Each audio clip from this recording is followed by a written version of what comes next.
السلام علیکم ناظرین، آپ دیکھ رہے ہیں جنات کی دنیا اور میرا نام ہے رعب محمد طلحہ۔ ناظرین، آج پھر ایک آپ کے سامنے بڑا اچھا سوال لے کے آئے ہیں اور بہت انٹرسٹنگ سوال ہے کہ کیا جنات اور شیاطین چوریاں کرتے ہیں؟ اس کی صحیح وضاحت قرآن سنت کی روشنی میں مفتی صاحب سے لیتے ہیں۔ السلام علیکم ورحمۃ اللہ وبرکاتہ۔ وعلیکم السلام ورحمۃ اللہ وبرکاتہ۔ تو مفتی صاحب یہ بتائیے گا کہ کیا جنات اور شیاطین چوریاں کرتے ہیں؟ اس کی وضاحت کیجیے صحیح قرآن سنت کی روشنی میں۔ نحمدہ و نصلی علی رسولہ الکریم، اما بعد۔ جی، آج کا آپ کا سوال بڑا ہی اہم ہے۔ وہ یہ ہے کہ جنات اور شیاطین چوریاں بھی کرتے ہیں؟ جی بالکل، جنات اور شیاطین چوریاں بھی کرتے ہیں۔ یہ بات دین اسلام کی وہ تعلیم جو محمد الرسول اللہ صلی اللہ علیہ وسلم نے اپنی امت کو دی ہے، اس تعلیم کے اندر یہ بات ہمیں ملتی ہے۔ بہت سارے لوگ اپنی دین اسلام سے ناواقفیت کی وجہ سے، دین اسلام کا علم نہ ہونے کی وجہ سے وہ یہ سوال کرتے ہیں کہ جنات کو چوریاں کرنے کی کیا ضرورت ہے۔ جنات کو اکثر سننے میں دیکھنے میں آتا ہے کہ فلاں گھر سے پیسے چوری ہو گئے، فلاں گھر سے تالا لگا ہوا تھا، پیسے غائب ہو گئے، تو فلاں گھر سے جو ہے زیور چوری ہو گیا، فلاں گھر سے جی فلانی چیز چوری ہو گئی، تالا لگا ہوا۔ تو اس طرح کے بے شمار واقعات جو ہے وہ آتے ہیں جن کے ساتھ بیت رہی ہوتی ہے، انہیں پتہ ہوتا ہے کہ آیاتاً یہ واقعات ہوتے ہیں یا نہیں۔ دوسرا بندہ اس چیز کا اندازہ نہیں کر سکتا۔ تو دوسرے بندے جن کے ساتھ یہ معاملات ہوتے نہیں ہیں، ان کے ذہن میں بے شمار قسم کے سوالات پیدا ہوتے ہیں۔ اس کی ایک بڑی وجہ دین اسلام سے ناواقفیت ہے، دین اسلام کو نہ پڑھنا ہے، محمد رسول اللہ صلی اللہ علیہ وسلم پہ نازل ہونے والے اسلام کو نہ پڑھنا ہے۔ ہم مسلمانوں کے گھروں میں تو پیدا ہو جاتے ہیں، لیکن اسلام کی جو روشنی ہے اس سے محروم رہ جاتے ہیں۔ اس کی وجہ یہ ہے ہم دین اسلام کو اس طرح پڑھتے نہیں ہیں جس طرح ہمیں اللہ نے پڑھنے کا حکم دیا ہے، جس طرح ہمارے اوپر پڑھنا فرض ہے۔ تو یہ دین اسلام نہ پڑھنے کی وجہ سے، دین اسلام سے دوری کی وجہ سے، اللہ تبارک و تعالیٰ کے نازل کیے ہوئے طور طریقے نہ اپنانے کی وجہ سے ہمارے ذہن میں اس طرح کے سوالات آتے ہیں، اور پھر ہم اپنی جہالت کی وجہ سے اسلام کے خلاف باتیں کر جاتے ہیں۔ بہت سارے لوگ جو ہے وہ یہ کہتے ہیں، جب انہیں بتایا جاتا ہے، کوئی کہتا ہے یار ہمارے گھر سے جو ہے نا جنات پیسے چوری کرتے ہیں، وہ کہتا ہے یہ تو پاگل ہو گیا، جنات کو پیسوں کی کیا ضرورت ہے؟ بالکل، جنات نے تیرے گھر سے ہی ڈاکہ ڈالنا تھا، بینکوں میں ڈاکہ کیوں نہیں ڈالتا؟ تو یہ اس طرح کے فضول سوالات ہیں، یہ اس طرح کے فضول سوالات ہیں۔ اس کی وجہ یہ ہے کہ جب اسلام نے ہمیں ایک بات بتا دی ہے کہ جنات شیاطین چوریاں کرتے ہیں، تو ہمارا یہ ایمان اور یقین ہونا چاہیے کہ جنات اور شیاطین چوریاں کرتے ہیں، اور اس سے بہت سارے جو ہے نا گھر اجڑ جاتے ہیں۔ آج ہی کی بات ہے، صبح مجھے فون آیا کسی کا، تو کہنے لگے آپ کو ملنا ہے، آپ کے پاس آنا ہے، ہمارے گھر میں تو بہت لڑائی ہو گئی ہے، فتنہ فساد ہو گیا۔ وہ کہتا ہے بیوی نے جو ہے اپنا بیگ جو ہے وہ باندھ لیا ہے، کپڑے بیگ میں ڈال لیے ہیں، وہ کہتی ہے میں نے نہیں رہنا، میں جا رہی ہوں۔ یعنی کہ لڑائی جھگڑا جو ہے وہ اتنے زیادہ عروج تک چلا گیا، وہ جنات کی چوریوں کی وجہ سے، شیاطین کی چوری کی وجہ سے۔ مسئلہ کیا تھا ان کا؟ مسئلہ یہ تھا کہ وہ کہتا ہے کہ میں نے 13 یا 1400 روپے رات خود جو ہے گلے کے اندر، تالے کے اندر رکھے ہیں، صبح میں نے اپنی بیوی کو کہا اٹھا دے، وہ نکلے ہیں 1200 روپے، 1 یا 200 روپے جو ہے نا کم ہو گئے۔ اتنی سی بات پہ اتنی لڑائی ہوئی ان کے گھر میں کہ بات جو ہے وہ علیحدگی تک پہنچ گئی۔ بات جو ہے علیحدگی تک پہنچ گئی. بعد میں پھر اس بندے کو شرمندگی بھی ہوئی اس بات کی کہ 1 یا 200 روپے وہ کہتا ہے میں نے 13 یا 1400 روپے رکھے تھے تو ان میں سے 1200 روپے رہ گئے. رکھے بھی خود, تالا بھی خود لگایا, چابی بھی صبح بیوی کو خود دیتا ہے کہ نکال کے لے کے آ. تو 1 یا 200 روپے کے پیچھے جو ہے وہ اتنی بڑی لڑائی ہوگی. یہ جنات کا, شیاطین کا کارنامہ تھا. پھر جب حاضری کروائی گئی, پوچھا گیا ان سے جنات سے, تو جنات جو وہاں پہ موجود تھے ان سے پوچھا گیا تو انہوں نے پھر اس بات کا اقرار کیا کہ ہم بڑے عرصے سے جو ہے ان کے ساتھ یہ کام کر رہے ہیں. انہوں نے پھر بتایا کہ انہیں پریشان کرنے کے لیے کر رہے ہیں. شیاطین جو ہے, جنات میں سے جو شیاطین ہیں, چاہے وہ کافر ہیں یا مسلمان ہیں, چاہے وہ کافر ہیں یا مسلمان ہیں, وہ چوریاں کرتے ہیں. ان کا مقصد کیا ہوتا ہے؟ انسانوں کو تکلیف پہنچانا. جنات کا, شیاطین کا مقصد کیا ہوتا ہے؟ انسانوں کو تکلیف پہنچانا, پریشان کرنا. جنات کی جو ہے یہ عادت ہے کہ وہ انسانوں کو مختلف طریقوں سے پریشان کرتے ہیں. تو ان میں سے ایک پریشانی یہ بھی ہے کہ وہ انسانوں کی چوریاں کرتے ہیں. چاہے ان کو اس سے کچھ فائدہ حاصل ہو یا نہ ہو, لیکن انسان اس سے پریشان ضرور ہوتے ہیں. تو رسول کریم صلی اللہ علیہ وسلم کا فرمان ہے, صحیح بخاری کے اندر حدیث ہے کہ ابو ہریرہ رضی اللہ عنہ جو ہے وہ بیان کرتے ہیں کہ رمضان المبارک کے مہینے میں, رمضان المبارک کی زکوٰۃ کا جو مال تھا, بیت المال جو تھا, میں اس کے پہرے پہ تھا.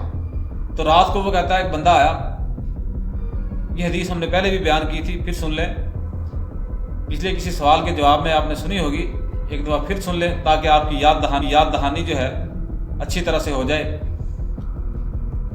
ابو ہریرہ کہتے ہیں کہ میں کیا دیکھتا ہوں کہ ایک بندہ آیا اور اس نے غلہ جو ہے وہ بھرنا شروع کر دیا, چوری کرنا شروع کر دی. جب اس نے چوری کرنا شروع کی, ابو ہریرہ کہتے ہیں میں نے پکڑ لیا. تو وہ اپنے بال بچوں کا رونا جو ہے رونے لگ گیا, رونا دھونا کرنے لگ گیا. میں غریب ہوں, میں مجبور ہوں, میں چور نہیں ہوں. اس طرح ہمارے ہاں آج کل جو ہے نا وہ جدید قسم کے مانگنے والے, فیشنی مانگنے والے جو ہے نا وہ آپ کو ملیں گے. جدید قسم کے ڈاکو جو ہے وہ آپ کو بھکاریوں کے روپ میں ملیں گے. تو یہ میں آپ کو جو ہے نا چشمدید بات بتا رہا ہوں کہ انہوں نے کنگیاں اٹھائی ہوں گی, کنگے اٹھائے ہوں گے, مسواکیں اٹھائی ہوں گی, اظہار بند اٹھائے ہوں گے, یا اس طرح کی کوئی بھی چھوٹی موٹی چیز انہوں نے اٹھائی ہوگی. اور اڈوں کے اوپر آپ کو ملیں گے اکثر ان لوگوں کو جو مسافر ہوتے ہیں. ہاں جی, وہ کہیں گے بھائی صاحب صبح سے جو ہے نا ایک بھی نہیں بکی, بچوں کے لیے جو ہے نا راشن لے کے جانا ہے, یار یہ خرید لو. اب ہر بندے کو ان چیزوں کی ضرورت تھوڑی ہوتی ہے, اور مسافر جو ہے ان کو تھوڑی ہوتی ہے ضرورت. تو ان سے جو ہے نا وہ کہتے ہیں 500 روپے دے دو بس بچوں کی روزی کے لیے, بس 100 روپے دے دو, 200 روپے دے دو بچوں کی روزی کے لیے. اب صبح سے ایک بھی نہیں بکی. اب وہ مسافر گزر جاتے ہیں. یہ مجھے ان لوگوں نے بتایا جو خود یہ دھندا کرتے رہے ہیں اور بعد میں توبہ طائب ہو گئے. جو خود یہ دھندا کرتے رہے ہیں بعد میں توبہ طائب ہو گئے. تو وہ اس طرح سے جو ہے سارا دن ہی دیہڑی لگاتے ہیں, مسافر آتے جاتے رہتے ہیں. وہاں سے رہنے والے بندے سے نہیں مانگتے, ان کو پتہ ہوتا ہے بھی کل کو پھر مل جائے گا. یہ کہ روز ہی تیری کوئی چیز نہیں بکتی, یعنی کہ نہ وہ چیز بیچتے ہیں اور پیسے بھی بس کماتے وہ ہیں. پیسے اس طرح سے لوگوں سے جو ہے نا اٹھکتے ہیں. یہ سراسر جو ہے نا حرام ہے. ٹھیک ہے. تو اس نے بھی اسی طرح جو ہے نا رونا دھونا شروع کر دیا. شیطان نے انسانی شکل میں تھا تو رونا دھونا شروع کر دیا. ابو ہریرہ رضی اللہ عنہ نے جو ہے ترس کھا کے چھوڑ دیا. انسان کی فطرت ہے, انسان ترس بھی بڑی جلدی کھا لیتا ہے. تو ابو ہریرہ رضی اللہ عنہ نے ترس کھا کے چھوڑ دیا. صبح جو ہے رسول اللہ علیہ وسلم نے پوچھا ابو ہریرہ رات تیرے قیدی کا کیا بنا؟ ابو ہریرہ کہتے ہیں اللہ کے رسول, اس نے بچوں کا رونا رویا, اپنی غربت کا رونا رویا, میں نے ترس کھا کے چھوڑ دیا. رسول اللہ علیہ وسلم نے فرمایا کہ کل پھر آئے گا. تو رسول اللہ علیہ وسلم کے یہ الفاظ سننے تھے. ابو ہریرہ رضی اللہ عنہ کہتے ہیں مجھے پتا تھا کہ محمد رسول اللہ علیہ وسلم نے فرمایا تو وہ آئے گا. اگلی رات پھر آیا, پھر اس نے یہی کام شروع کر دیا کہ غلہ چوری کرنا شروع کر دیا. ابو ہریرہ کہتے ہیں میں نے پھر پکڑ لیا, پھر اس نے اسی طرح رونا دھونا کیا, کہتا ہے میں نے پھر چھوڑ دیا.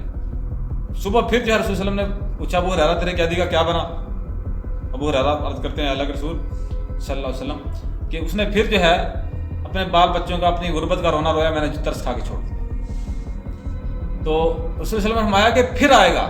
جب وہ تیسرے دن آیا تو ابو ہریرہ رضی اللہ عنہ نے پکڑ لیا اور اس کو کہا کہ اب 3 بار ہو چکا ہے, اب تجھے کوئی رعایت نہیں کروں گا, میں کسی طرح کی کوئی معافی نہیں ملے گی تجھے, اب تجھے محمد رسول صلی اللہ علیہ وسلم کی عدالت میں سے وہ پیش کروں. تو وہ کہتا ہے اچھا میں تجھے ایک تیرے فائدے کی بات سکھا دیتا ہوں, ایک تجھے ایسا کلمہ سکھا دیتا ہوں, ایک ایسی دعا سکھا دیتا ہوں, ایک ایسی بات سکھا دیتا ہوں, جب تو اسے پڑھے گا, اس پہ عمل کرے گا, تو صبح تک کوئی شیطان جو ہے تیرے قریب نہیں آ سکے گا، یہاں تک کہ ایک فرشتہ اللہ کی طرف سے صبح تک تیری نگرانی کرے گا، صبح تک تیری نگرانی کرے گا۔ تو ابو ہریرہ رضی اللہ عنہ جو ہے وہ عرض کرتے ہیں کہ ہاں بتا کیا ہے، کیونکہ صحابہ کرام رضی اللہ عنہ حدیث میں آتا ہے کہ سب سے زیادہ جو ہے وہ خیر حاصل کرنے میں جلدی کرتے تھے، وہ چاہتے تھے کہ کوئی بھلائی کی کوئی اچھی چیز، فائدے والی چیز جو ہے وہ مل جائے۔ تو ابو ہریرہ رضی اللہ عنہ نے جب اس کو کہا بتا کیا ہے، اس نے کہا جب تم بستر پہ آؤ رات کو سونے کے لیے تو آیت الکرسی اللہ لا الہ الا هو الحی القیوم یہ پڑھ لو، یہ پڑھ لو تو صبح تک شیطان سے تمہاری حفاظت رہے گی، ایک فرشتہ اللہ کی طرف سے تمہاری حفاظت کرے گا، صبح تک شیطان تمہارے قریب نہیں آ سکے گا۔ تو صبح ہی رسول صلی اللہ علیہ وسلم نے پوچھا ابو ہریرہ رات کیا ہوا تیرے کیا دیگا؟ تو ابو ہریرہ رضی اللہ عنہ نے یہ سارا واقعہ جو ہے نا بیان کر دیا کہ ایسے ایسے کر کے جو ہے نا وہ مجھے سکھا کے گیا ہے۔ تو رسول صلی اللہ علیہ وسلم نے پوچھا کیا سکھایا اس نے؟ تو ابو ہریرہ رضی اللہ عنہ کرتے ہیں اس نے آیت الکرسی جو ہے اللہ لا الہ الا هو الحی القیوم سے لے کے وہو العلی العظیم تک جو ہے پڑھنے کا وہ بتا کے گیا ہے۔ تو رسول صلی اللہ علیہ وسلم نے فرمایا کہ خود جھوٹا تھا لیکن بات سچی کہہ گیا ہے۔ خود جھوٹا تھا تو یہاں سے پتہ چلتا ہے کہ جھوٹا آدمی بھی کبھی کبھی سچ بول دیتا ہے، جھوٹا آدمی بھی کبھی کبھی سچ بول دیتا ہے، جھوٹے آدمی سے بھی سچ وہ جان بوجھ کے بولے یا انجانے میں بولے وہ سچ بول دیتا ہے۔ یہ بات جو ہے ثابت ہو گئی اس روایت سے۔ تو اس سے سمجھ میں آیا کہ خود جھوٹا تھا لیکن بات سچی کر گیا ہے۔ اس کے بعد ابو ہریرہ رضی اللہ عنہ کو رسول صلی اللہ علیہ وسلم نے فرمایا کہ ابو ہریرہ تجھے پتہ ہے کہ 3 رات تیرا واسطہ کس کے ساتھ پڑتا رہا؟ یہ 3 رات تک تیرا واسطہ کس کے ساتھ پڑتا رہا؟ ابو ہریرہ رضی اللہ عنہ کہتے ہیں اے اللہ کے رسول میں نہیں جانتا۔ رسول صلی اللہ علیہ وسلم نے فرمایا کہ وہ شیطان تھا، وہ شیطان جن تھا۔ وہ کون تھا؟ وہ شیطان تھا۔ شیطان سے مراد شیطان جن۔ تو جس طرح انسانوں میں سے مسلمان چوری کر لیتے ہیں اسی طرح جنات میں سے بھی جنات مسلمان چوری کرتے ہیں۔ اس کی مختلف وجوہات ہوتی ہیں چوری کرنے کی۔ بعض وہ ایسی شرارتیں کر لیتے ہیں، بعض بھائی ہوتا ہے کہ انسانوں کے ساتھ وہ رہ رہے ہوتے ہیں تو انجانے میں ان کو کوئی تکلیف پہنچ جاتی ہے۔ مثال کے طور پہ وہ کوئی سویا ہوا ہے تو انسان نے کمرے میں کوئی چیز آگے رکھی ہے یا پھینکی ہے تو وہ ان کے اوپر گر جاتی ہے تو اس کی آنکھ کھلتی ہے، وہ دیکھتا ہے کہ یہاں ایک انسان موجود ہے، اس کے علاوہ کوئی نہیں۔ وہ یہ سمجھتا ہے اس نے مجھے مارا ہے، بس وہ اس کے سر جو ہے نا پھر اس دن سے وہ ہو جاتا ہے، اس دن سے جو ہے نا پھر وہ دے مار اور 4:30 جو ہے نا اس کے پیچھے جو ہے نا وہ ہاتھ دھو کے جو ہے نا لگ جاتا ہے۔ تو اس طرح کے بے شمار واقعات جو ہے وہ تجربے میں آئے ہیں۔ تو جب بھی اس طرح کی کوئی چیز رکھنی ہو پھینکنی ہو تو بسم اللہ پڑھ کے یا پھر جو ہے نا یعنی کہ خاص طور پہ جو کمرے وغیرہ بند پڑے ہوتے ہیں ان میں زیادہ تر یہ رہائش اختیار کر لیتے ہیں تو آواز لگا دینی چاہیے بھی اللہ کی مخلوق کوئی بھی چیز ہے تو وہ اپنا جو ہے سائڈ پہ ہو جائے، ہم نے یہاں پہ یہ چیز رکھنی ہے یا ہمیں اس کمرے میں جو ہے نا کام کرنا ہے۔ تو اس حدیث سے، یہ صحیح بخاری کے اندر حدیث ہے، اس حدیث سے بالکل صاف اور یہ واضح ہو جاتا ہے کہ جنات اور شیاطین چوریاں کرتے ہیں۔ جو لوگ جو ہے یہ کہتے ہیں کہ پھر وہ بینکوں سے پیسے چوری کیوں نہیں کر لیتے، وہ پھر امریکہ کے ایٹم بم چوری کیوں نہیں کر لیتے، وہ یہ کیوں نہیں کر لیتے، وہ کیوں نہیں کر لیتے، یہ سب فضول سوالات ہیں۔ یہ اللہ اور اس کے رسول صلی اللہ علیہ وسلم پہ نازل ہونے والے دین کا مذاق ہے۔ اللہ اور اس کے رسول صلی اللہ علیہ وسلم پہ نازل ہونے والے دین کا یہ کیا ہے؟ مذاق ہے۔ تو ایسی باتوں سے ہمیں پرہیز کرنا چاہیے۔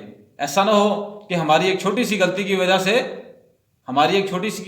وجہ سے ہمارا ایمان جو ہے وہ ضائع ہو جائے۔ یہ اللہ تبارک و تعالیٰ نے سورہ نور میں بتایا ہے کہ فَلْيَحْذَرِ الَّذِينَ يُخَالِفُونَ عَنْ أَمْرِهِ أَن تُصِيبَهُمْ فِتْنَةٌ أَوْ يُصِيبَهُمْ عَذَابٌ أَلِيمٌ، کہ انہیں رسول صلی اللہ علیہ وسلم کی ایک چھوٹی سی مخالفت سے بھی ڈرنا چاہیے۔ ایسا نہ ہو کہ اللہ تبارک و تعالیٰ کا ان کے اوپر عذاب آ جائے یا ان کو کوئی مصیبت یا کوئی فتنہ انہیں جو ہے آ کے پکڑ لے۔ تو اس لیے جو ہے اس طرح کی فضول باتوں سے پرہیز کرنا چاہیے۔ یہ یقین رکھنا چاہیے کہ جنات اور شیاطین کی چوریوں کا ذکر اللہ تبارک و تعالیٰ نے رسول صلی اللہ علیہ وسلم کے ذریعے سے ہمیں بتا دیا ہے کہ جنات اور شیاطین چوریاں کرتے ہیں۔ جی تو ناظرین یہ بات قرآن سنت کی روشنی میں واضح ہو چکی ہے کہ جنات اور شیاطین چوریاں کرتے ہیں، اور یہ ہمارا ماننا ہمارے لیے ضروری ہے کہ جب یہ حکم حدیث میں آ چکا ہے کہ جنات اور شیاطین چوریاں کرتے ہیں تو ہمارے اوپر فرض ہے کہ ہم اس بات کو مانیں، نہ کہ پھر اپنے سوالات اپنے ذہن میں شیطانی سوالات لے کے آئیں اور اس کے اوپر سیریس ہوں کہ جی یہ بینک میں کیوں نہیں کرتے، یہ وہاں کیوں نہیں کرتے، یہ ایسے کیوں نہیں کرتے۔ بلکہ مفتی صاحب نے بالکل واضح کیا ہے کہ جن کے ساتھ یہ ہوتا ہے نا ان کو پتہ ہوتا ہے، بلکہ انہوں نے صحیح واقعہ سنایا ہے۔ اس بات میں بالکل یقین کروں گا کہ میرے بھی سننے میں کیسا آیا تھا میرے قریبی میں کہ ان کی لیڈیز کے ساتھ یعنی کہ ان کی نئی شادی ہوئی تھی تو ان کی لیڈیز کے ساتھ یعنی کہ ایسا ہوتا تھا کہ ان کا نا ایک تو سونے کی گھٹی چوری ہو گئی تھی، اور کچھ ان کے جو ہے پیسے کچھ کیش کوئی جو کہ مالیت کے تھے 10,000 تک کی وہ چوری ہوئے. اب سسرال والے کہتے ہیں کہ جی وہ اس نے اپنے پیچھے دے دیے ہیں, وہ کہتی ہیں میں نے نہیں دیے. تو اس میں پھر بہت مطلب کہ یہ ہے کہ کرائسس پیدا ہوتے ہیں, بہت مسئلے پیدا ہوتے ہیں. تو یہ اللہ ہی جانتا ہے کہ وہ جانتی ہیں جن کے ساتھ یہ بنتی ہے. تو ہمارے لیے تو یہ کافی تھا کہ ہم نے آپ کو اس کا ثبوت دیا ہے, دلیل دی ہے, اور مفتی صاحب نے آپ کو اس کی حدیث بتائی ہے کہ یہ واقعی میں کرتے ہیں. اور ہمارے لیے اب یہ ہے کہ ہم اس چیز کو مانیں, نہ کہ اپنے من گھڑت سوالات لوگوں کو بتائیں اور اس ویڈیو کو جھوٹا قرار دیں. تو امید ہے آپ لوگوں کو ویڈیو اچھی لگی ہوگی. اچھا لگے تو میں ویڈیو کو شیئر کیجیے, لائک کیجیے, اور چینل کو ضرور سبسکرائب کیجیے گا. السلام علیکم ورحمۃ اللہ وبرکاتہ.